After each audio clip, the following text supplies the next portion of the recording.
فرشاد یه لحظه وایسا. با تو هم میگم یه لحظه وایسا. چرا ولم نمی‌کنی؟ چرا نمیذاری تنها باشم؟ الان اونجایی از زندگیم فقط میخوام تنها باشم. ولم کن، هزار تا مشکل دارم خودم. هم درستش میکنی. چی رو درستش میکنی؟ مشکلی نداریم که بخوایم درستش کنیم. الان فقط میخوام تنها باشم، همین. مطمئنی؟ آره مطمئنم. بیا برو. خیابون شده با من غریبه، از بس من تو رو با هم ندیده، دوست داشتن زیاد از حد، میبینی تهش همینه، هرچی قول دادی یادت رفته، انگار از سرت پریده، میدونی حالم خوش نیست، توی تنها دلیله. گفتی برو، ولی من که میدونم اینجور مواقع نباید ولت کنم. دستتو بده من.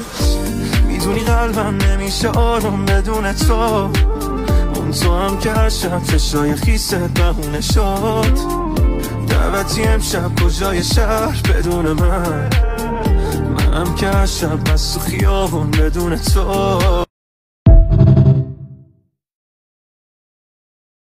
अल्लाह के सिवा किसी से मदद ना मांग कि उसके सिवा कोई मददगार नहीं, उसके सिवा कोई मुश्किल कुशा नहीं, उसके सिवा कोई हाजत रवा नहीं, उसके सिवा कोई बेड़े पार करने वाला नहीं, उसके सिवा कोई बीमारियां दूर करने वाला नहीं, उसके सिवा कोई मुरादें पूरी करने वाला नहीं।